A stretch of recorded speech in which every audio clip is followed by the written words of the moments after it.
Давайте рассмотрим с вами ассортимент травяных чаев компании «Сибирское здоровье». Сегодня у нас чай «Легкое дыхание».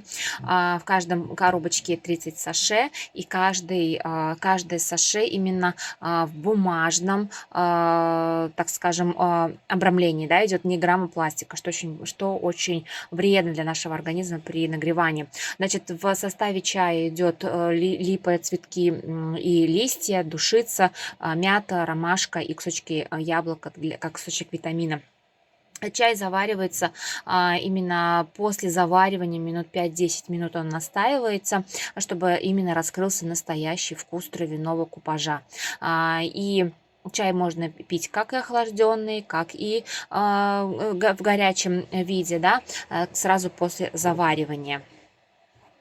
Приятного чаепития!